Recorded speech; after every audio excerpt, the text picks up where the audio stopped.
కోడి కట్టాం, శిల్పకళా వేదిక కట్టాం, కళలు భాషల్ని ప్రోత్సహించడానికి. అంటే ఒక హైటెక్కు ప్రాధాన్యత ఇస్తే ప్రపంచం మొత్తం గర్వంగా చెప్పగలుగుతున్నాం. 25 సంవత్సరాల్లో అమెరికాలో ఉండే అమెరికన్స్ కంటే 2 ఇంతల ఆదాయం సంపాదించిన జాతి ఏదైనా ఉందంటే తెలుగు జాతి. ఎన్నో యుగాలు కాదు,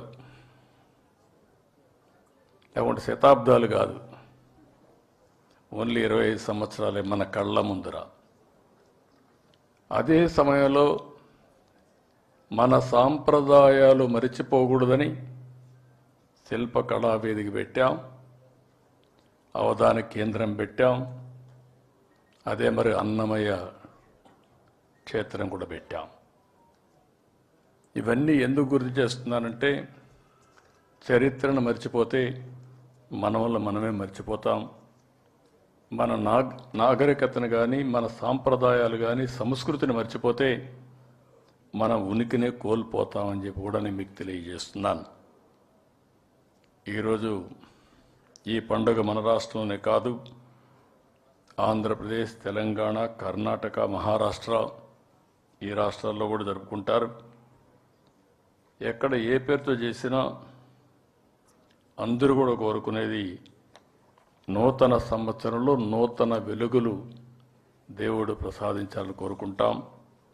ఇప్పుడే పంచాంగం అయితే చాలా బాగా చెప్పారు, సంతోషం. వర్షాలు పడితే సగం సమస్యలు పరిష్కారం అయిపోతాయి, ఎవరి పని వాళ్ళు చేసుకునే పరిస్థితిలో ఉంటారు. అదే సమయంలో వారు చెప్పినప్పుడు చిన్న చిన్న సమస్యలు ఉంటాయని కూడా చెప్పారు. ఎప్పుడైతే సమస్యలు ఉంటాయో ఆ సమస్యలను అధిగమించే ఆలోచనలు ఎప్పటికప్పుడు మనం చేసుకుంటూ ముందుకు పోవాల్సిన అవసరం ఉంది. అదే మరిగా ఈరోజు నాకు చిన్నప్పటి నుంచి జ్ఞాపకం, పంచాంగ శ్రవణం, రచ్చబండ మీద కూర్చొని ఇదే మారిగా ఊరంతా కూర్చొని ప్రతి ఒక్కరు అడిగడిగి చెప్పించుకునేవాళ్ళు. అదొక విశ్వాసం, ఒక నమ్మకం, ఒక దిక్చూచి. ఎందుకంటే ఈ సంవత్సరం వారు చెప్పిన దాంట్లో మీరు ఒకసారి ఆలోచిస్తే వివిధ రాసులకు సంబంధించిన బలాబలాలు చెప్పారు. అది విన్నప్పుడు మనం మెంటల్గా కూడా ప్రిపేర్ అయ్యి జాగ్రత్తగా ఉంటాం. అదేవిధంగా కొంతమంది చాలా బాగుందని కూడా చెప్పారు. బాగుందనే వాళ్ళు ఇంకా ఉత్సాహంతో ముందుకు పోయే పరిస్థితి వస్తుంది. ఇది ఒక మంచి సాంప్రదాయం అని చెప్పి కూడా నేను మీకు తెలియజేస్తున్నా. రైతుల గురించి ఇప్పుడు మీరు చూశారు పంచాంగాలు. టీటీడీ పంచాంగం వచ్చింది, పక్కనే రైతు పంచాంగం వచ్చింది, పక్కనే హార్టికల్చర్ పంచాంగం వచ్చింది. ఇవి చూసినప్పుడు రాబోయే రోజుల్లో వివిధ రకాలైనటువంటి మనం చేసే పనులు కూడా మన నాగరికతను అనుసంధానం చేసుకుంటూ సంస్కృతి సాంప్రదాయాల్ని అనుసంధానం చేసుకుంటూ ముందుకు పోయే పరిస్థితికి వస్తున్నాం.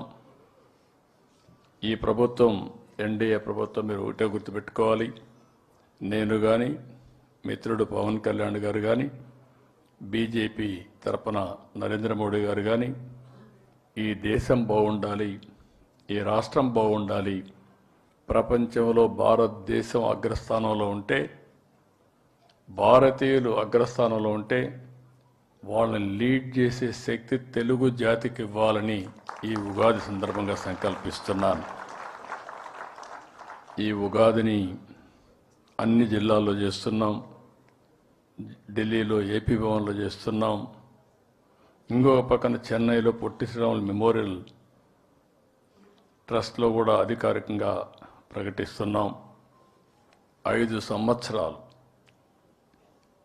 రాష్ట్రంలో కళ తప్పింది. ఈ మారి కూర్చొని మాట్లాడుకునే పరిస్థితి లేదు. ఈరోజు మీరు చూస్తే 76 మందికి కళారత్న అవార్డులు ఇస్తున్నాం, 100 మందికి ఉగాది పుష్కరాలు ఇస్తున్నాం. విశిష్ట వ్యక్తులు కళాకారులకు పురస్కారాలు చేసి వారు చేసిన కృషిని మనం గుర్తిస్తే, సమాజం గుర్తిస్తే, తద్వారా ఇంకా ఈ కళలు పెంచే అవకాశం వస్తుంది, ఇంకా కొంతమంది కాంట్రిబ్యూట్ చేసే పరిస్థితి వస్తారని చెప్పి కూడా నేను మీకు తెలియజేస్తున్నాను. ఎప్పుడు కూడా అందరం కోరుకునేది ఒకటే, అందరూ కూడా